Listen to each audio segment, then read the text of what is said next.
everybody, and welcome to Making Finances Sexy. My name is Jessica Lay, your rent rave owned realtor and certified instructor with the company 101 Financial, right here in our Valley of the Sun, making it my mission to assist you in moving out of renting and into home ownership. No matter your situation, I'm ready to be your personal finance coach and first time home buyer specialist. And as always, we have Rose Short with me. What's up, guys? Rose Short, aka the Red Queen. Come down the rabbit hole with me. I am a realtor here in the Phoenix Valley. I'm also the CEO of Connecticut Luxury and a financial consultant. It is my mission to help you build multiple income streams, fire your boss, and live that dream life you've always wanted. And today, we're going to talk about AI in the business world of today, what that looks like, and basically just what people are talking about it. Awesome. Yes, I have such mixed emotions towards AI. Like, I really do enjoy it and have used it in my own personal businesses, but I also am a little bit fearful of it and like what challenges that may arise in the future. So let's get into it. Yeah, well, and it's also like the human elements involved, right? So there's right ways to use it, there's wrong ways to use it, and we're already seeing a lot of wrong ways to use it. One of the groups that I'm in is specifically for authors and writers, and a lady who's been pretty prominent on Amazon for quite a while, is listed as a, Amazon preferred author and whatnot. Someone had AI write a book, slapped her name on it, published it, put it out there, and it's now on her Amazon store. And she's contacted Amazon and she's like, I didn't write this. This isn't me. And they were like, sorry, nothing we can do about it. Whoa. Yeah. And so now there's this book out here there somebody's making a bunch of money off of because they've attached her name to it, but it's not her. So I'm sure there's gonna be a massive lawsuit that comes out of that. And we're already seeing lawsuits with ChatGPT and some of the AI art studios because people are claiming, I didn't give permission for my stuff to be used. They were pulling a lot of information off the internet, and there's this weird gray area of like just because it's on the internet doesn't mean you have permission to use it kind of thing. And so there's been a lot of legal stuff going on that we're probably only hearing a little bit about. Mhm. And I think a lot of it stems from people not really understanding the uses for AI as well as people misusing it already. Mhm. But you and I have talked to creators who they can picture things in their head, but for their to save their life they can't draw. And so they've been having a lot of fun and been feeling like they can actually create stuff by using AI art because there is an art form to it, right? It depends on the prompts you're putting in. It's got to learn kind of what you're looking for. And so there's a lot more to it than I think the people who are against it realize because it's not just type in a simple sentence and it, comes up with the Mona Lisa kind of thing. There's a lot more nuance to it. This I've seen people who have been creative their whole life who can't draw who are now, producing art for all intents and purposes. It is their art. Mhm. And it's been life changing for them because finally they can actually see, their creations coming to life. And I think that's really beneficial for a lot of people who don't necessarily have the skill set to be really good artists or good, writers or stuff like that. Yeah, that's definitely me. I've never been a artist, but it is really cool to kind of get more creative. Like, we all do have these visions in our head, and it's kind of fun to take it from like the thoughts. Like, you can put anything really together for the AI, and then it'll create something sometimes better than you could ever imagine. But it's still your ideas and your creativity. It's just getting a little extra help. Yeah. Yeah. And the art one is like, I don't really go too far down that rabbit hole because that's not what I use AI for. But there's a lot of uproar in the, the marketing community right now because there are plenty of automated softwares that you can use now where, an AI will friend request and message people for you on Facebook or on Instagram. And so it's kind of doing the job of a virtual assistant without having to pay the virtual assistant, which is good and bad. I mean, I've used some of them, but I don't tend to do outreach on Facebook, so I stopped using it because I was like, this isn't my jam anyway. There's one that I'm thinking about trying on Instagram, because a lot of growth on social media that people forget about or don't seem to realize is it's not just about showing up every day and posting and being consistent in your posting schedule. It's about engaging with other profiles. And I'm terrible at finding new profiles. I'm terrible at that aspect of it because I don't want to start doom scrolling and go down that rabbit hole. So like I'll engage with one or two or three, then I'll post my stuff and I'll engage with one or two more. And that's pretty much it. Whereas with this other software that I'm looking into, it helps you find the ideal client profiles to engage with, and then it also helps with your engagement. So Mhm. used correctly, it's a powerful marketing tool. Um, but I think we're going to see more and more platforms, because people are using it incorrectly, cracking down. So a lot of people, when they first start using the Facebook one, for example, anytime you start doing something that you don't normally do, Facebook's like, what's going on? What's happening here, right? So if you cold outreach too many people, if you're messaging too many people, if you're friending people, if you're friending them too fast, all these kind of things, you're going to get put in Facebook jail. Yep. Because Facebook's going, I don't know if you're a robot. I don't know if you're hacked. I don't know what this is. So you're just take a breath. Mhm. Um, and a lot of these AIs have, settings in place that you can kind of counterbalance that. You can be like, oh, like friend these 30 people, but like wait 45 seconds between, kind of thing. And again, like from a time saving and automating your business perspective, it's great. But from a, if you're using it in the wrong way and the safety of the overall community on the platform, where's the line drawn? And that's kind of the conversations I think that are happening now.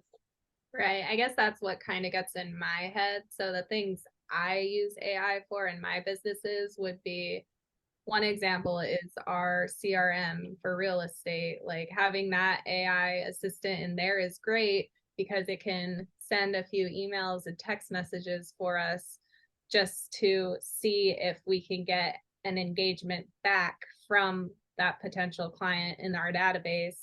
And if they do respond back, in my opinion, I think that's when you shut the AI off and start talking to them as a real person, person to person. Another thing I like to use it for is my emails. I'll draft up an email, and then AI is great because it can improve it or make it sound better than you had it at first. And I think that's a very powerful tool. Like it saved me a lot of time on emails because, sometimes you're sitting there like trying to figure out like how to word everything correctly and make it sound engaging or whatever to whoever you're sending it to. So just having that little extra help to improve your emails, I think that's not a terrible way to use AI.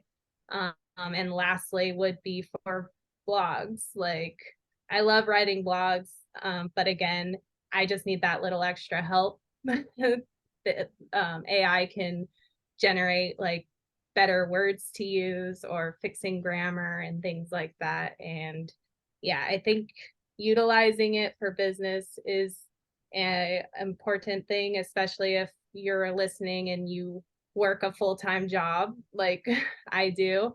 Um, Definitely it's a powerful tool to make your life a little bit easier as you're trying to grow whatever online businesses that or real estate businesses that you want. Yeah, Yeah. and that's why, like there for a while, copywriters were really freaking out, because copywriting is a high profile, high income skill, right? Like there's a lot of psychology involved in copywriting.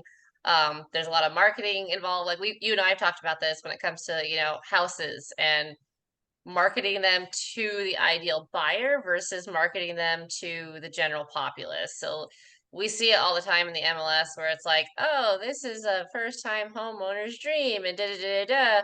And then you get there and everyone's complaining about the fact there's no backyard, And so like get creative with the copywriting, right? Hate mowing?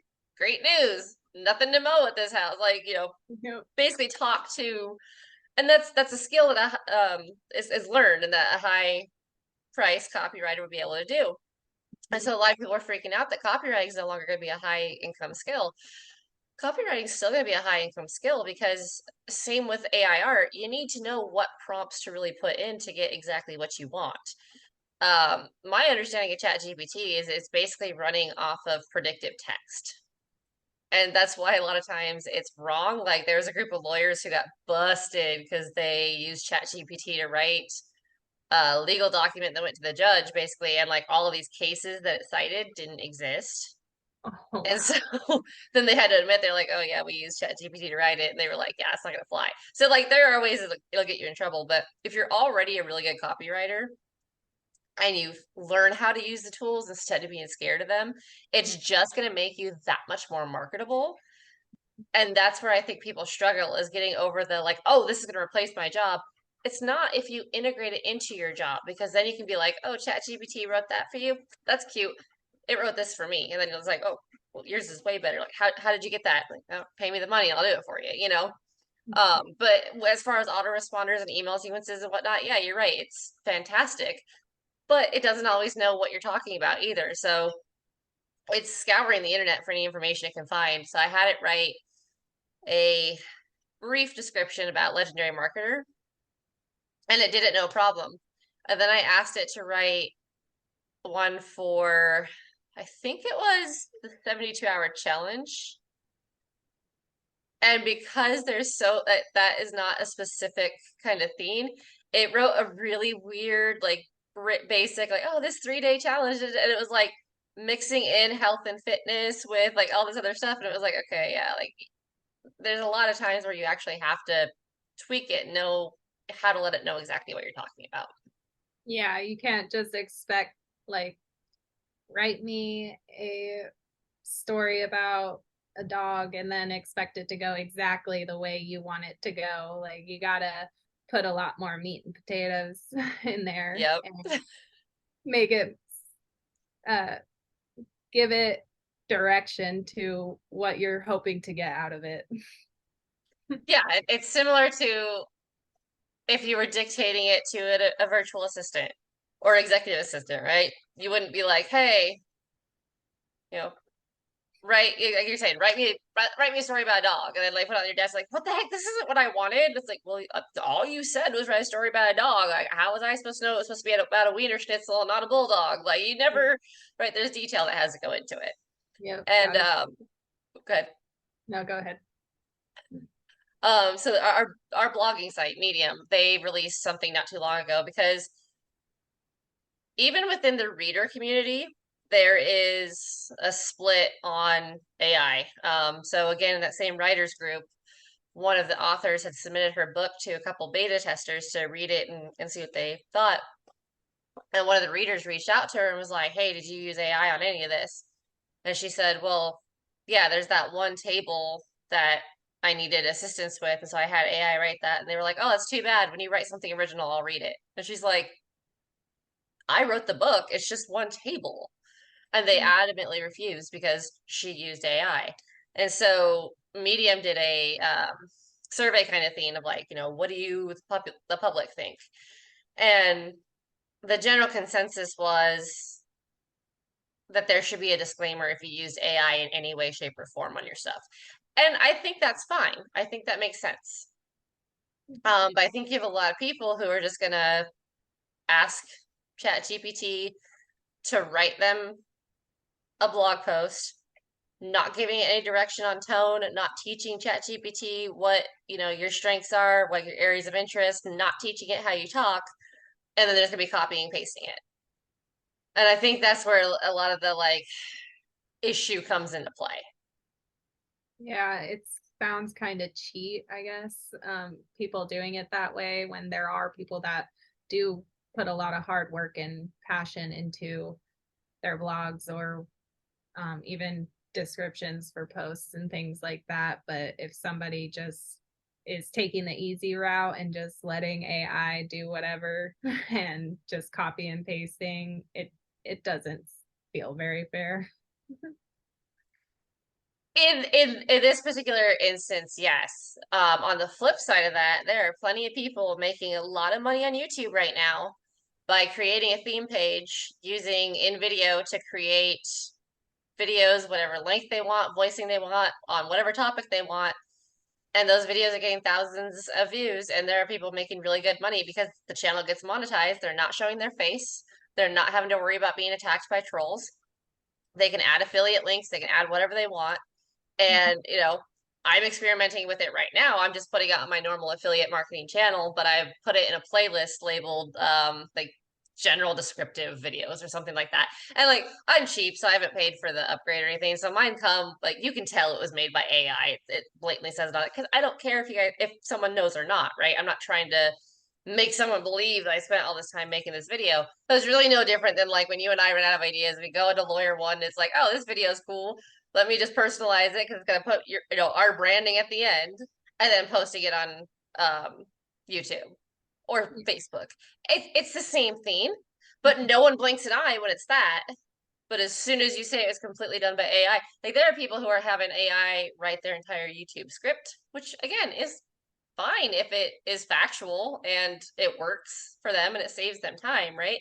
Um, and from there you can usually use that script to generate videos. Like there's so many ways that you can use AI and make a ton of money with it that doesn't cross into the whole like, oh well, it's not your own creation, you didn't actually write this kind of theme. But I think there's a discrimination of where we as a general populace have agreed it's okay and haven't agreed it's okay. Mm-hmm.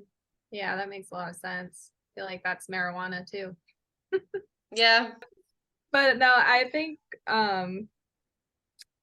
before anybody kind of disposes or disregards AI, just try it out. There's a ton of free platforms and apps now. I mean, you can pay money for more add-ons and things like that, but you can literally start for free playing around with AI and seeing how it works or how you can make it work for you. And before you commit to paying for anything, and also just not using it at all, because what if you start using it and it actually does build your business up now, like you've been kind of stagnant and then you play around with AI and then here you are, your business growing and a lot of good things can come out of it, but you don't know unless you try. Yeah. Yeah, and to some extent, it is going to replace some people's go-to, I think, for business. Like, you can do AI ads, you can do a lot with AI. So if you're already unhappy with whoever you're using, you're probably going to go ahead and test out the AI and whatnot. But if you're happy with who you're using, they're probably already using the AI and just haven't told you. Right? Because I mean that's just good business sense. So, the BlackBerry came out and everyone thought it was, like whatever. And then the iPhone came out and everyone was really just like, oh my God, we don't need this. And now it's almost impossible not to buy a smartphone, right? Like anytime new technology comes out, as much as we fight it, it's generally here to stay because enough of the population wants things to be easier. That's all it's really designed to do is save time and make things easier. And so I think the more we fight it, the more self-fulfilling that prophecy will be. Now, from a legal standpoint and from a national security type standpoint, I do think that it's moving so fast that we're probably circumventing a lot of safeguards that we should have in place. So I think there is call to be cautious. I just don't think the actual hype is what it should be. But then again, it usually never is, right?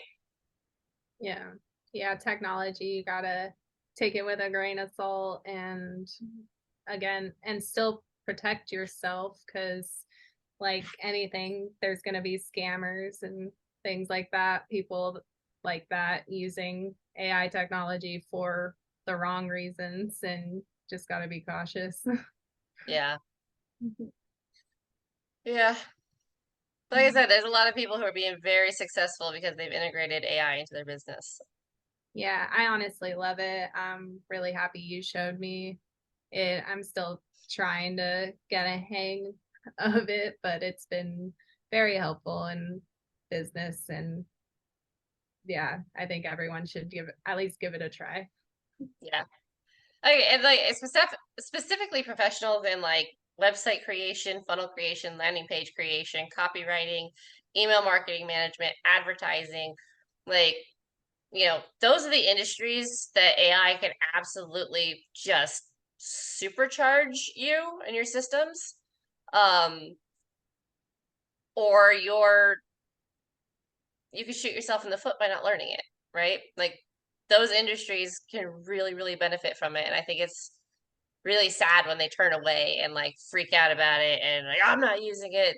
My ads are better. It's like combine the two though. Like two heads is better than one. That whole thing. Like utilize what's there with AI, and again, you can tweak it however you want. You don't have to just make me an ad about this and then paste it on the internet. Like you can tweak it, you can make it yours, but sometimes that extra help to get the exact picture you want is it's nice to have. And you can spend 3 months trying to find that by outsourcing it to a third party, or you can spend 30 seconds finding it with AI.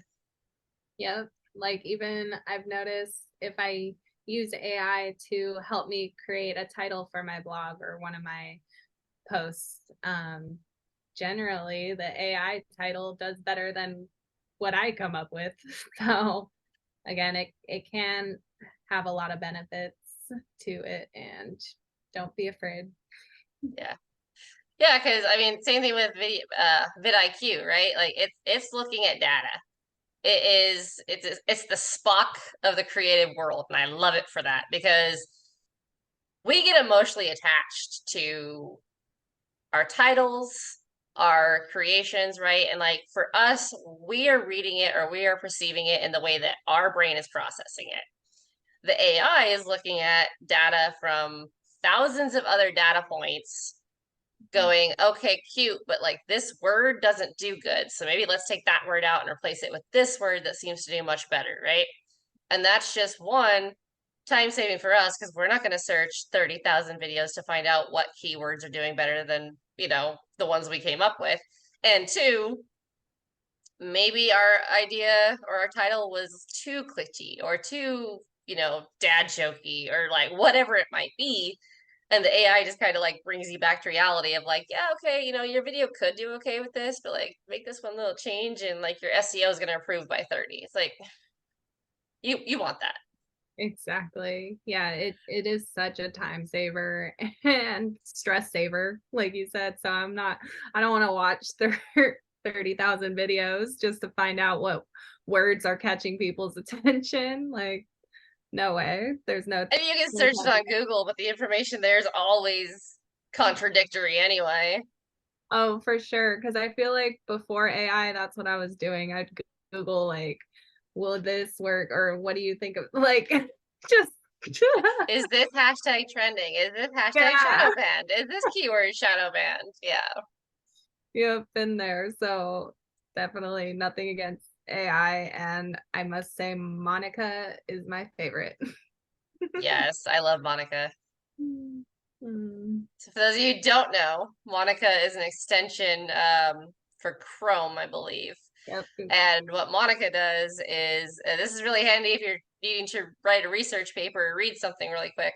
Um, she can summarize whatever is on the web page that you select. Mhm. So, if it's a 30-page document, you're like, I don't have time to read all this. Monica, give me the cliff notes. She'll do it. She's great. Yeah, it's awesome. And same with emails. If you use Gmail, she can be right there to improve it, make it sound friendly, make it engaging, make it whatever you want it to sound. Like it helps me a lot with more professionalism. Like I'm pretty professional, but sometimes I just need that extra help. Yeah, it's kind of funny. Like the AI makes tone of voice portray better in email because Yeah. again, like it's gonna read it with 1,000 data points versus the way we read it. Because I've sent emails before that like people like email me back and they're like, "I'm so sorry," and I'm like, I was joking. What do you mean you're sorry?" Because tone of voice doesn't convey. And so it's kind of nice that yeah, it can actually look at it and be like, "Oh, I mean, maybe say it this way instead." Exactly. No, I love it. It's awesome. And Monica's a free extension, so. Yep. And Great. that's the thing, a lot of these AI, at least base AI platforms are free. Yep. I think AI chatbots are handy for small businesses, especially if you can't, afford to be online all the time. But you know that your customer is going to want answers at all times. Like chatbots are fantastic. You have the power to tell them, what to answer and whatnot. Now, are they infallible? Of course not. Um, but for every 10 customers who ask, maybe it answers the question for 6. And then in the morning, you've got 4 emails to respond to instead of 10, and you've got 10 happy customers instead of 0 because they couldn't get a hold of anybody. Um, Mhm. so again, I think there's lots of benefit. I mean, it can go horribly wrong too. I had an automated message set up, not even through the AI, it's just through Meta's automations. And anytime, it didn't matter if I'd already been corresponding with the person, anytime it had been more than a day, if they messaged me on Instagram, they would get my auto responded reply. So it was like every day they'd be like, "Hey, I looked into that thing you sent me," and it'd be like, "Hey, thanks for connecting. We'll be in touch with you shortly. If you don't want to wait, here's the link." And I was like, "Oh my God, I'm so sorry, dude." Oh yeah, that's bound to happen. My AIs have sent things that I didn't want to send many times. Like it's Yeah. gonna happen. And it stinks, but it's all part of the learning experience. This is a new technology, and technology is going to continue to progress. And I think the virtuality, um, it's going to it's just going to keep increasing, especially in businesses and companies. And we're just going to have to learn to leverage it, or we fall behind, like you mentioned earlier. And so you can't beat them, join them, I guess. They say, like, there's always, of course, the extremes where it's like, oh, it's Skynet, we're creating it, and, this is gonna come true, but and like I get it, but at the same time, like it's already here to stay. You might as well, make the most of it. Like I said, especially as a professional in business, like there's just so many ways that can benefit you instead of hurting you. Whether or not it's, you're a small business and you can't afford to pay for these services, or like I said, you're already getting paid for these services you offer, use AI to up your game, up your portfolio, and ask for more money because of it. I mean, there's no downside really. All right, guys, like I said, that's kind of my take on it. Love it or hate it, technology is here to stay. It's going to advance faster than I think anybody really anticipated, but you know, learn it, learn how to integrate it. Don't be scared of it. And I think it can be very beneficial, especially for entrepreneurs and businesses. Oh yeah. So, so that's all we got for you guys on this particular subject. Next week, Miss Jessica Lay is going to talk to us about.